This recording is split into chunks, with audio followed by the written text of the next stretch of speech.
Hello, welcome to our new Gemini Rogues video. This is the Mercenary Tank Centrifuge Tier 5, and here it is, it's rotating. Scope it. Go on, Killers 05. Say something. Right, it's Tier 5 medium, plays up to Tier 7.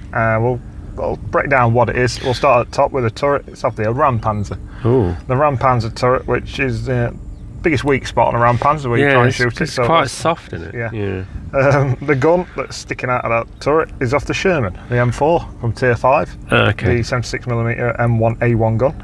The engine's also out of the M4 Sherman. Oh, so it moves then. It's not got bad brake horsepower, 406 brake horsepower, which is the Wright Continental R-975C4 engine, to be precise.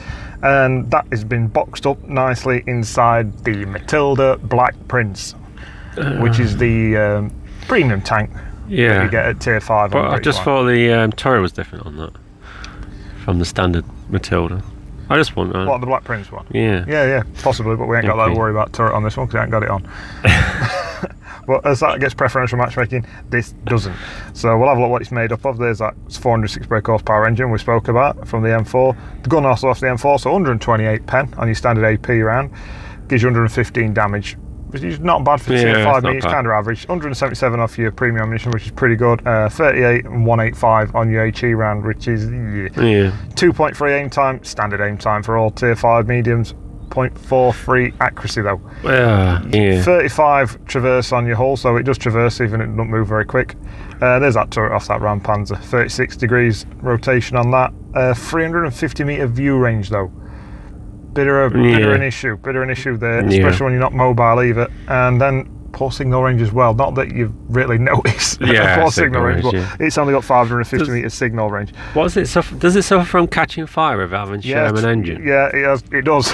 And I'll come to that in a minute. It suffers with a lot of things. So there's that crew, the Devil's Death Wish crew. Oh, Devil's Death Wish. It comes with repairs plus Deadeye perk, and I couldn't even be asked to waste 10 gold to put me 6 cents. So I'll just start training that up, and eventually we'll get it. I'll probably never get it because we'll come to that again in a bit. So we'll load out. I'll talk a bit more about this tank. It's important. You could tell us more about this tank. You've played the Black Prince Matilda, what the old based on. So we're going to use you a bit more for this. Really? Yeah. So you're going to have a bit more input on this video. Nice one. I have not used the Black Prince Matilda. We've used the Matilda, so it's a similarity. Yeah, I'm not missing much. And that's what says it all. The Black Prince Matilda gets preferential matchmaking for a reason. Yeah, because it can't handle. Yeah, this doesn't.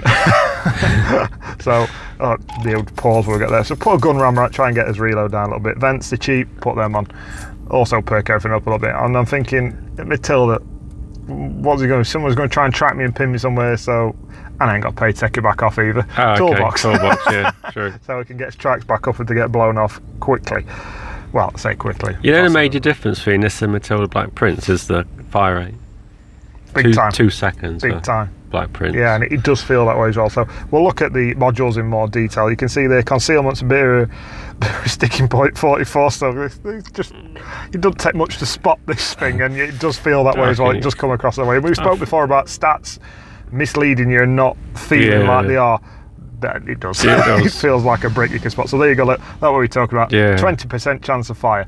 32 kilometers an hour, which is not bad for a Matilda. We have put a 13.86 power to ratio. Again, is not bad. The gun, 10 degrees of gun depression, which is well usable. 20 degrees of elevation, you can use that. Terrain resistance, if anybody even cares, is on there. No, don't think so. Poor view range. It's surprising with the size of the cupola on the top of the tank. That cupola's huge. and you still don't get a very good view range out of it. Ammo racks. If you've been paying attention to those three, I've not really spoken about them, but the modules have been highlighted.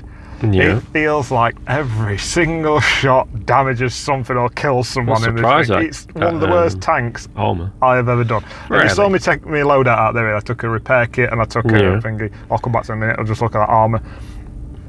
Matilda's supposed to be like some kind of armoured thing. At Tier 4 it is. This sees tigers and so on and so forth. So, I mean, the Cupola's awesome, it's the most armoured bit on the tank. So, nothing struggles to pen you. Don't think you're going to be pushing a corner, angling, and no one's going to be able to touch you. It's not happening. Everything's going through. You're not kidding. The whole thing's going through. It sets on fire easy, your ammo rates get damaged easy. And what we were talking about earlier is you can see on this video already that I have changed out the packs you want to put on, if you know what I mean. I've put 2 repair kits on. That's how vulnerable the modules are in this thing. I just couldn't. He blocked your shot, the donk. We're just blind fire in there. T40. He's having to go back. Blocks something off a T40. That's the old fabled spaced armour we've got outside. It does come in handy every now and then. T40's got good gun on it. Yeah, well, if he's firing that kind of ammunition, he's going to struggle to get through me. DW2, not interested in moving. Yeah. And we're still there, so talk about this gun as well. Well, stats misleading. 128mm of penetration. It struggles to pen a lot of things. You'd be surprised what this can't go through, which I didn't feel like that when I played it with the M4, when I used it on the M4. Okay. Never felt like I struggled to hit anything or pen anything when I was using this gun on the M4, but with this, completely different. It feels completely different, the gun. Doesn't feel like I'm firing an M4 at this point. But you're not. Well, it's the same gun, so technically, chances are they'll be another shot down. Move up again. And straight away you can see how I've changed my playstyle completely from when I first got this tank. I'll tell you this now. Before, I'd use it more forcefully as a medium. You can't flank in it, because you just get, if you try and get to some kind of open ground you've got to cross, you're dead. No. You're dead in this thing. You're not blocking any shots, everything's going to hit you. He's quite big as well, so not going to miss. And it's going to take you a while to get across it. So you end up playing it further back than what you'd feel comfortable in, and what you'd normally play medium style in. Especially with like the tier 5 medium. The Sherman, we've already mentioned, tier 5 medium. You can get about the map, you can play most things in there. The scatter gun's not going to pen you. That's one good thing. Well, I don't know. So, but even though that T-34 gets about a bit, oh my god, you go. The Wolverine taking shots from the far side of the map. No, he's not. It's moving. He's thinking about it. Yeah, we've got that Wolverine out of the way, so we've got 2 kills here. We're racking up a bit of damage. Oh. two clean paths there. I mean, aim time, man. Aim time, accuracy is poor. We could show you clips on here of the gun just aimed fully in at a Skoda sat on Neil on the Sacred Valley, and it just can't hit it. I watched that. It just can't hit it. It's fully aimed in. I mean, you're aiming centre mass. That's our wolf. I mean, we just caught the top of the turret there. Yeah. And that's not a vast distance at all. There you go. I mean, we know what this gun's capable of. It's pretty potent. It's got a good pen, and it's 150 damage is not bad. Tier 5, it's kind of part average. Yeah. It's just this as a reload issue. Hey, shot him on the move. Yeah, that's from T as well. We don't got to worry about that guy pen. The only people who are going to bounce shots off is like the tier 3s. You're going to bully, if you know what I mean. Yeah. Racking up the kills here now. 5 kills. 2 tanks left. Just thinking where are them guys now. A little bit of a ramp. We'll get around that corner. So you can see it's more mobile than Black Prince. 13 rounds per minute. Yeah. That's just over 13.4. So it's not rapid fire. So you can't. The Black Prince can go around the corner and scare something with its fire rate. Oh yeah. Boof shot. It's just keep coming. I mean, the Black Prince, it's slower yet. 22 kilometers an hour. That comes out. So we've got a bit of speed advantage. 10 kilometers an hour. Traverse wise it's exactly the same, but it's 2.3 second aim time and reload on the Black Prince, so we're not gaining anything in aim time, but you're firing 2 to 1. 2 to 1. I know we're not doing as much damage. Off the top of my head, is it about 80 something damage you get off the Matilda gun? So you're getting 160 damage / 170 to 115. So toe to toe, if you were going toe to toe with another Black Prince, he's going to win. Yeah, I'd like to see that actually.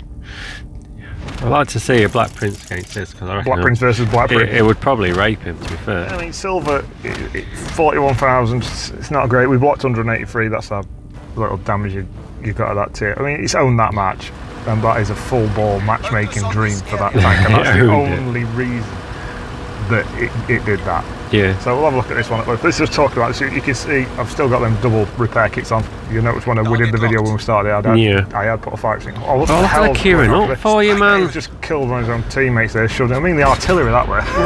Just shoved his own team off the end of the cliff. Sweet. We saw that. No prisoners taken. But let's talk more about the ammunition. It's got quite, you saw it there, low velocity, 792 metres on the standard AP shell. And you can see here when we fire it. But it's not bad. They cost 66 silver. Yeah. Your APCR rounds, which is your secondary ammunition, your primary ammunition, your gold ammunition. Yeah. comes in at 2,800 a shot. That's a lot. Yeah, that's a lot, but you do get vastly more velocity on your shells, nearly 1,990 meters per second. That's so impressive. Sometimes if you're shooting at a tank on the move, you may be beneficial for you to use your premium ammunition just for the sake of being able to hit it easier. Okay, if you know what I mean, not for penetration reasons, just for speed of shot. Yeah, it's well worth doing. And randomly, the HE shells travel at the exact same speed as your AP, 792 meters. So, well, not a bad shot. Then you can see power to weight ratio. It's the Black Prince style. It does move from side to side pretty nice. Yeah, swings really nice. Swings really nice, but it's just not got the speed. It makes it. It's hard to say. A really hard tank to pigeonhole into a play style.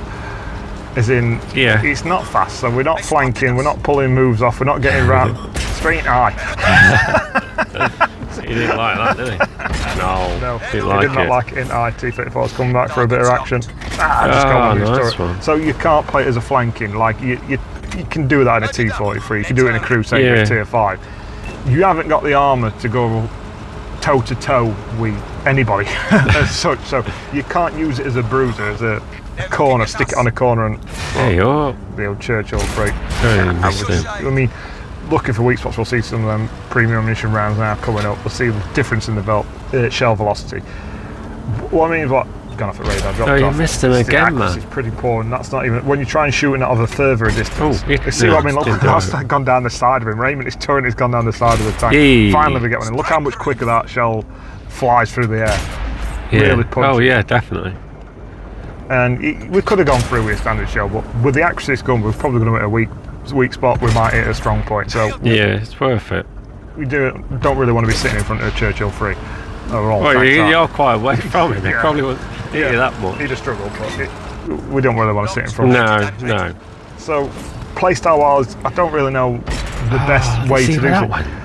It's just, and look at the reload. Look, and it's not like you're ripping a great big chunk out of it. It's not like like the F28, the T28 variant with a big gun on. No. You get it Tier 4. No. It does something like 200 and something damage, but now it's got a big reload. I don't know why it feels so long. It just feels longer than. It does.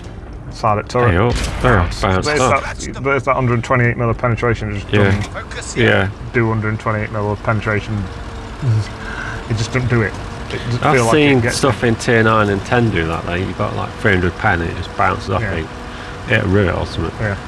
Very, very big minute. So I'll sum this up. It's positives. You can use it kind of all down because, but then again, your turret's like a polar stick. Yeah, that's what I mean. Your turret's massive. It lets me know sound a bit of your tank. No, not that. True. But it's got 10 degrees of gun depression, so using all down is an option, but it's not beneficial to you because they're still going to be able to pen your turret. I mean, the turret arm is like 50mm frontally, 30 on sides and rear, so you're not blocking a lot. It's got sandbags, man. Yeah, and then again, you're not driving up a ridge and dropping back quick either. You're not even popping up, taking a shot with accuracy on your gun either. So that's kind of hit and miss. But it swings left and right quite nicely. I mean, we got lucky with that game before. We got the Master Badge on the first game on Wide Park. That's a nice tight map, and this is one of the problems. Like, look, the teams just drove straight past us last time. This happens all the time. You get Anks much in this? No, you just get, but you get like Prokhorovka and Moravanka and Malinovka and places like that. But you just like this, you just get on the hill and you just go, I'll get out. Killed it, hasn't it? It really did kill it. It is a steep hill there on that map. Yeah, it's pretty steep, man. The negatives. Mobility, even though it's classed as having superior manoeuvrability, it's not. it's not getting around the battlefield very quick. Modules and crew are forever dying or being damaged constantly. That's every time you get shot, it feels like one gets done. You reload the gun, that gets a little bit of an issue, and the armour just lets you down at times. It's a tough tank. It's not a tank you can look at in your garage and think, well, I'll take that out for a bit of fun. Which I think is the only way you'd play a Mercenary Tank. There's no reason to play him, so that tank's got to be good. And having said that, then the only reason you play it is because you enjoy it. And for me, I don't think you get a lot of enjoyment out of playing the Centrifuge. No, that's about it then, isn't it? Yeah. Let's call that a wrap then, Killers 05. That's very nicely demonstrated, that Centrifuge. That's it then, people. Laters.